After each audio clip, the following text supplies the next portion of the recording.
Orega Atama Dayo, pomyślał pan Yuji Amano, otwierając rano swoją kuźnię, swój zakład, gdzie wytwarza takie rzeczy. Współczesna kamisori. Pan Yuji Amano mieszka w prefekturze Kochi i wytwarza takie rzeczy, takie piękne rzeczy, które mogę wam tutaj przedstawić dzięki uprzejmości Excalibur, który użyczył mi tą brzytwę, żebym mógł wam ją pokazać. Tutaj mamy oznaczenia nie na blanku, ale tutaj na rączce i patrząc od dołu mamy nazwę mistrza Tensui Saku. To jest wykute przez Tensui. Taki pseudonim przyjął pan Amano.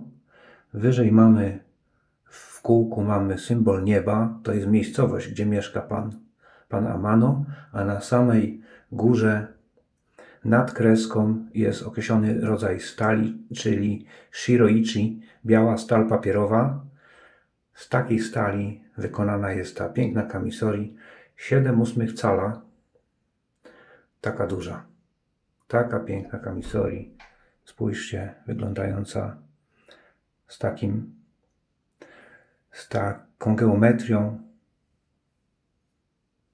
Taki grzbiet. Przepiękna, po prostu przepiękna kamisori. Przyjaciele, będę mógł ją wam zaprezentować dzięki uprzejmości Excalibur, który użyczył mi ją, również inną brzytwę, do tego, żeby wam pokazać. Proszę bardzo. Coś pięknego. Prezentująca się. Mam podane wymiary. Nie chcę tutaj zgadywać, więc wam przytoczę. 16,4 mm to jest długość, 5,7 mm to jest centymetra, długość krawędzi tnącej i 2,3 cm to jest te 7/8 cala. Właśnie tak została wykonana. Mam tu jeszcze taką krótką notatkę, że pan Amano był uczony przez mistrza Keiichiro Tsutsui, a zaczął swoją działalność w 1994 roku. Od 2010 roku wytwarza kamisori. Co ciekawe, te kamisori są wytwarzane w konsultacji z ludźmi, więc na podstawie zapotrzebowania, na podstawie konsultacji z ludźmi jest właśnie taki kształt konkretny brzytwy współczesny. Jak widzimy, tutaj jest szerokość cała od pięty do czoła jest taka sama szerokość, nie zwęża się, tak jak w starszych kamisori, ale ogólnie te wszystkie prawidła, które rządzą produkcją kamisori, wytwarzaniem kamisori, bo to jest ręczna robota, są zachowane. Przepiękna. Tego nie zobaczymy tutaj w tym moim obiektywie, ale Higane i Hagane jest tak połączone w taką piękną falę, która jest tutaj. Mi jest trudno to zobaczyć, dobrze trzeba się przyjrzeć pod światło, ale naprawdę uwierzcie mi, to jest pięknie wykonane i to widać. Rączka, uchwyt jest cienki, ale za to szeroki, więc ułatwia nam chwyt, ułatwia nam chwycenie. Duża kamisori, piękna kamisori, naprawdę. Lewą ręką nie potrafię tak pokazać, tak wygląda. Dzieło sztuki, współczesne dzieło sztuki kowalskiej pochodzące z Japonii, z miejscowości Niebo, od pana Amano. Dzisiaj, żeby nawiązać do japońskich klimatów, które tak bardzo lubię, również mydło użyczone przez Ariana Evans Chasing the Dragon. Tak wyglądające. Taka masa brązowa, jasny brąz, ciemny beż. I producent podaje, że tutaj to jest baza, przyjaciele, baza Ultima, którą tutaj możemy sobie dojrzeć, baza Ultima. No i Ariana i Evans, gdyby tak się posiłkować. Idąc za producentem, to tutaj w składzie jest anyż gwiaździsty, pieprz, kawa, róża, ołd, żywica i jest cedr i drzewo sandałowe. Takie składniki są użyte do wytworzenia tego mydła. Mydło, zobaczcie, wkleiłem do miseczki. Proszę bardzo, komisyjnie przy Was. Jest to zestaw, kolega użyczył mydło wraz z wodą. Mydło i woda z tej samej linii zapachowej. Zobaczymy, co z podanych, zdeklarowanych składników, które tutaj zapewnia producent, że są, jeśli chodzi o zapach, co ja będę w stanie tutaj wyczuć i Wam przekazać. Taka woda. Piękna kamisoria, spoglądam na nią naprawdę. Oksyda, czernienie wykonane. Tutaj jest takie, też na grzbiecie są od rylca podłużne ślady, jak w starych kamisorii. Zobaczcie, współczesna kamisorii, podobnie jak kamisorii Iwasaki, też współczesne. Lecz tutaj mamy całkowicie odmienny jakby kształt. I tutaj to jest szlif, to nie jest szlif symetryczny zachodni, tylko to jest szlif asymetryczny, właśnie typowo japoński.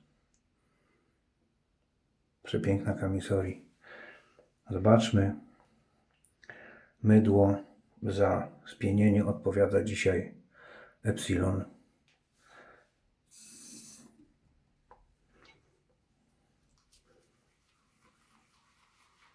Anyż gwiaździsty, pieprz, ołd, kawa,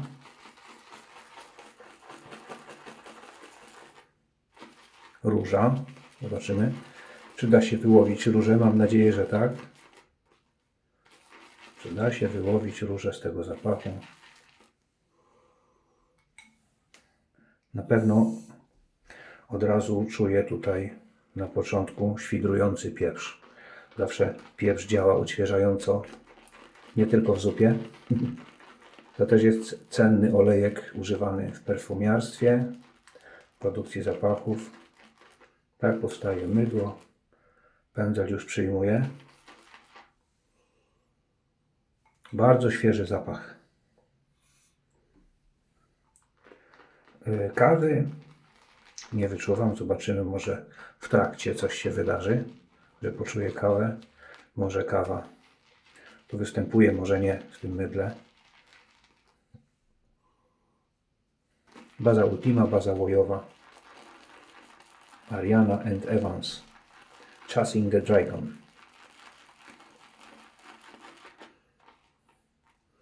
Piana już zaczyna się wydostawać. Żadne mydło od Ariany nie zawiodło mnie. Też mają różne bazy. Miałem już przyjemność Wam prezentować inne mydła. Zapraszam na kanał, żeby trochę powertować i znaleźć te filmy z tymi mydłami od tego producenta. Wyczuwam pieprz i na pewno dominuje ten właśnie wspomniany anyż. Ale nie jest to mdlący zapach, nie jest to taki anyż. A propos kawa espresso często sobie robię z anyżem, z nasionami anyżu tego gwiaździstego. Chociaż z naszym anyżem, tym takim drobniejszym, z tym zwykłym anyżem takim słodkawym, też jest dobra kawa. Tak jakbym czuł delikatnie kadzidło.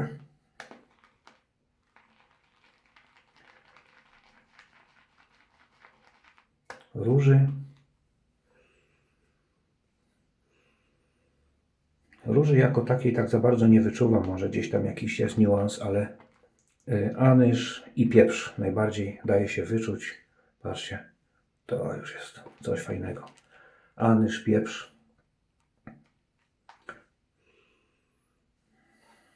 Cedru też nie wyczuwam. Wyczułbym go od razu.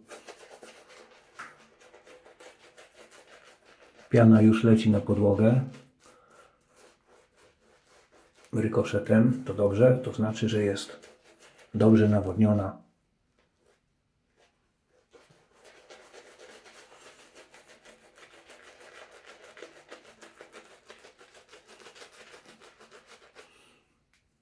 Oczywiście medal z piany też się należy na koszulce. Dużo wody dodałem do tego mydła i być może, że jeszcze z wnętrza pędzla się wydostaje w trakcie pędzlowania twarzy.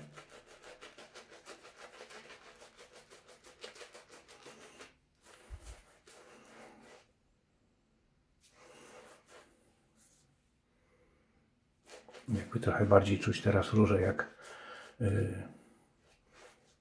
odparowuje ten anyż.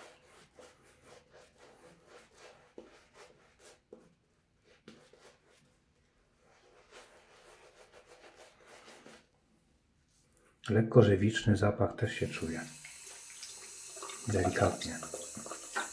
Ogólnie mydło o odświeżającym zapachu, ale takim gęstym zapachu.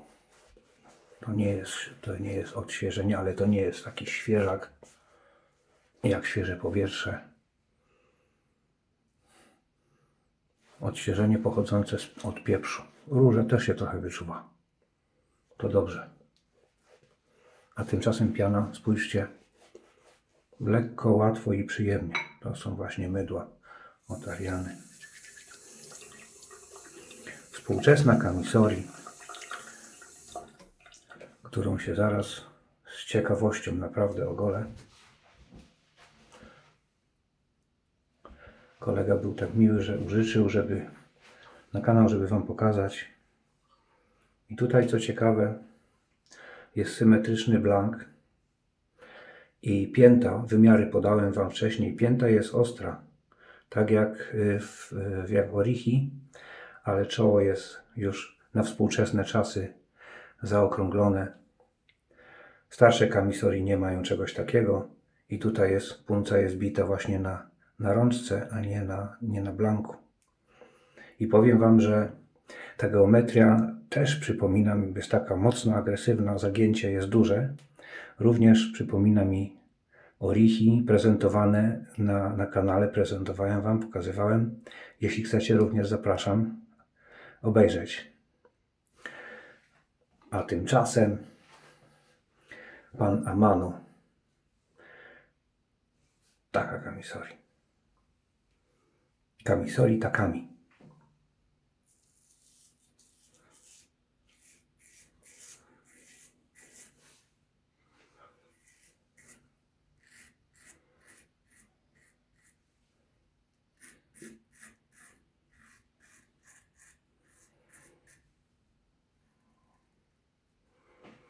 Kamisori, duża kamisori.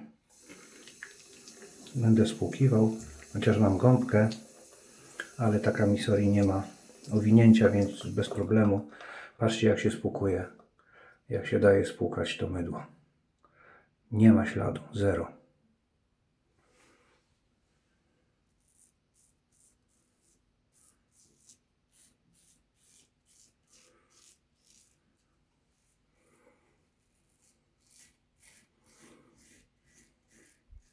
Kamisori jest ostra, ją tylko nawecowałem.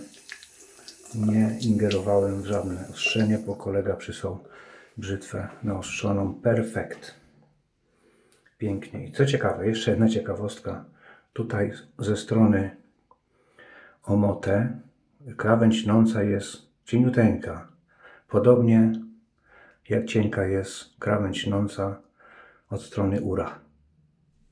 Więc to podobna geometria jak we współczesnych brzytwach Iwasaki.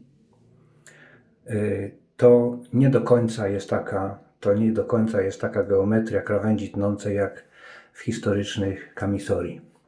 Jest bardziej zbliżona sama krawędź tnąca jak we współczesnych brzytwach kamisori Iwasaki, a po prostu Sprowadza się to do tego, że ta krawędź tnąca jest zbliżona do brzytew zachodnich. Sama krawędź, bo geometria kamisorii jest zachowana historyczna całego tego pięknego narzędzia.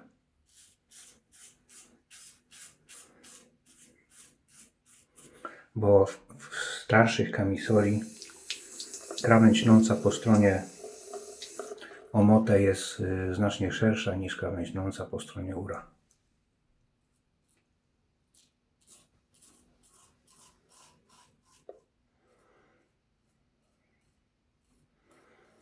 Bardzo ostra kamisoria.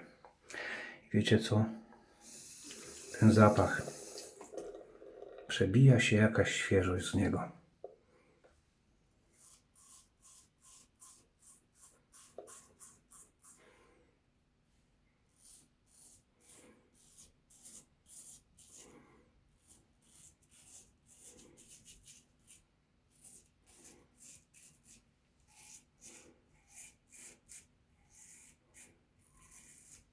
Jeśli tutaj jest róża, myślę, że ją czuję. To bardzo delikatna, tylko taka jakby do podkreślenia całego całokształtu tego zapachu. Zapach ciekawy.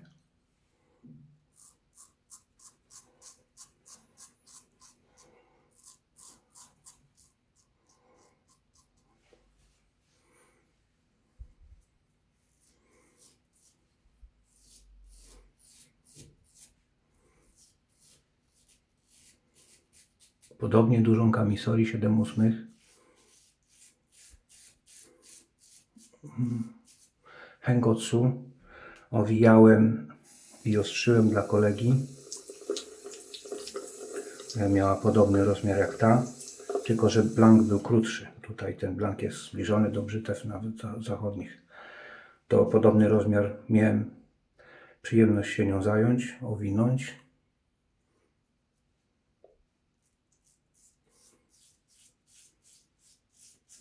Ale nigdy nie goliłem się takimi dużymi kamisorii o tym rozmiarze.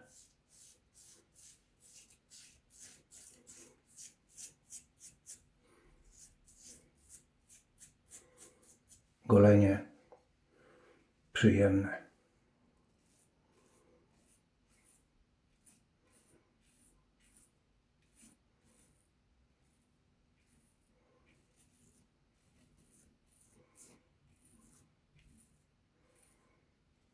Pan Amano od 2010 roku tradycyjnymi metodami. Widziałem filmy z jego warsztatu. Tradycyjnymi metodami produkuje kamisorii, ale kamisorii wytwarza. Produkuje to fabryka. Pan Amano wytwarza tradycyjnymi metodami. Ręcznie kuje nie tylko kamisorii, ale też inne rzeczy, które są związane z kowalstwem.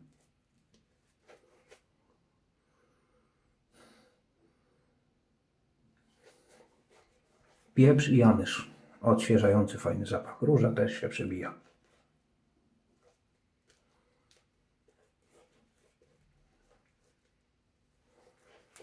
Cedru ja tutaj nie czuję. Nie czuję też wspomnianej kawy. W mydle.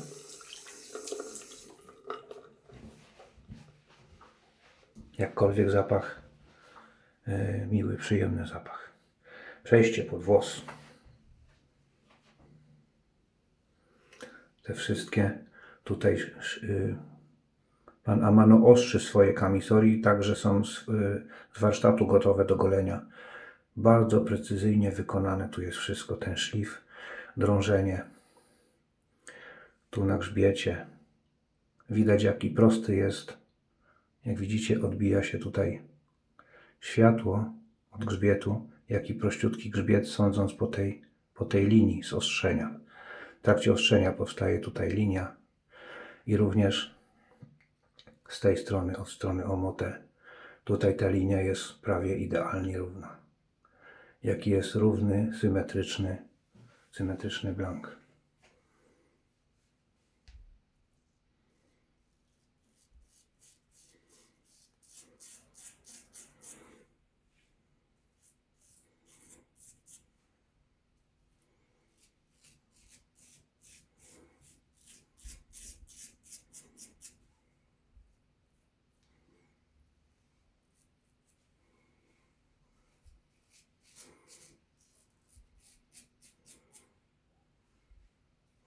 bardzo dokładna kamisorii.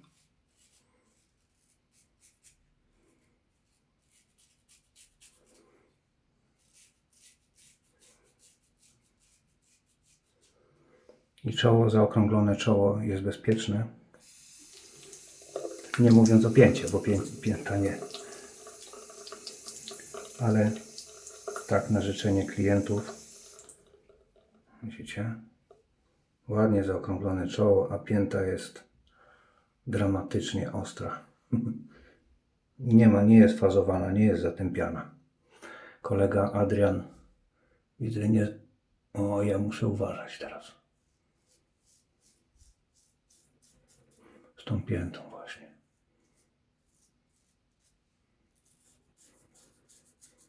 Ale za to właśnie ta pięta teraz pomaga mi dobrze dotrzeć za uchem. Zobaczcie, chowa się blank, a piętą mogę dokładnie dojechać. Już się skaleczyłem. Tak właśnie wygląda ostra pięta. Muszę troszkę to obetrzeć.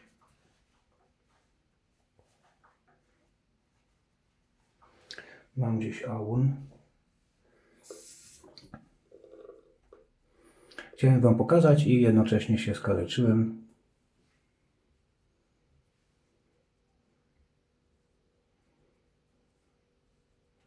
Dobra.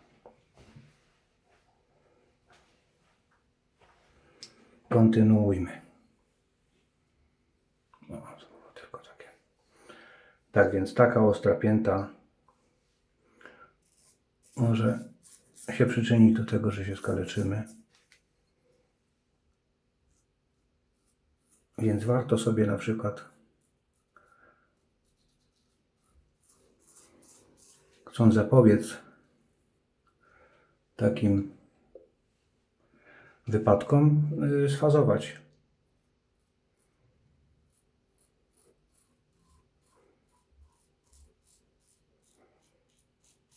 Delikatnie na kamieniu.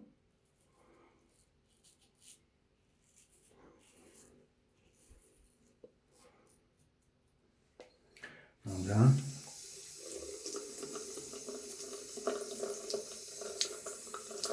Nawet nie poczułem, kiedy się skaleczyłem.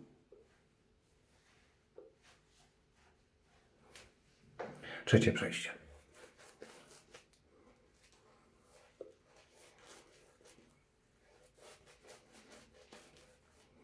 Takie są ostre kamisorii, że kiedy się skaleczymy, możemy nawet tego nie poczuć. To znaczy też, że jest dobrze. Przykryję to trochę mydłem. To znaczy, że jest dobrze naostrzona. Trzecie przejście. Właściwie mógłbym sobie to trzecie przejście już darować, bo jestem już dobrze ogolony.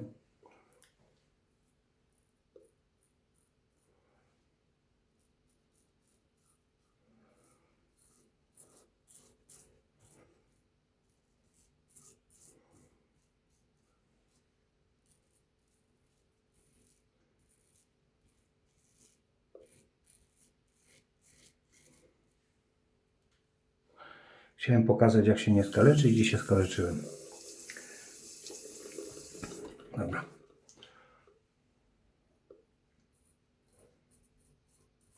Jakkolwiek brzytwa jest bardzo, naprawdę bardzo ostra, ale jest poręczna. W ręce trzyma się świetnie.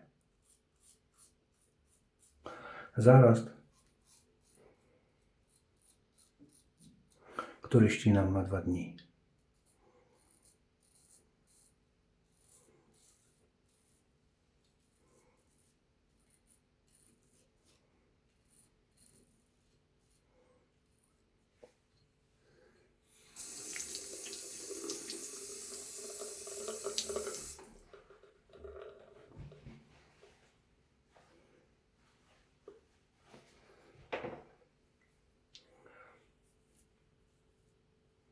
Dwa dni, 2-dniowy zarost. Bardzo fajnie się pozbyłem go. Znowu pięta.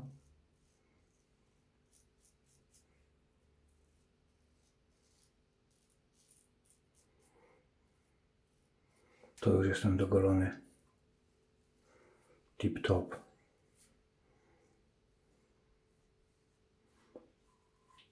Może pod włos jeszcze coś tutaj na wąsie.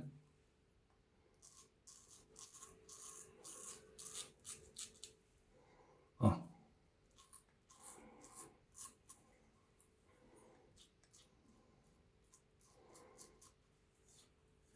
Męczący tydzień zakończony fajnym goleniem. Jeszcze jutro sobota, jeszcze będę musiał iść do pracy. Tak mi się nie chce, ale trudno.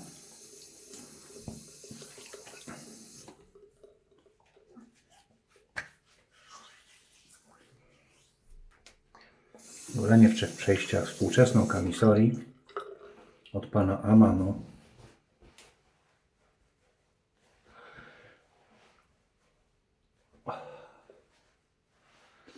No, już nie ma krwawienia.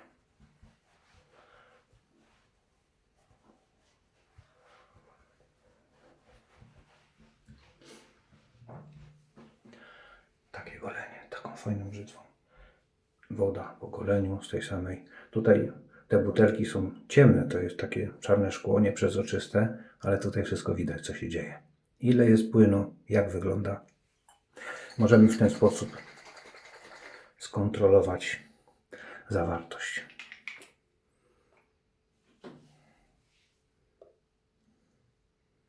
Taka gryza. Zobaczmy. Aha, no dobra, o super. Płyn to jest taki mętny płyn w kolorze jasnym, beżowym kolorze. O, tutaj jest kawa. O, i dużo anyżu. I kawa.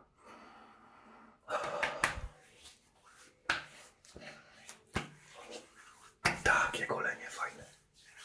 Z drobnym urazem.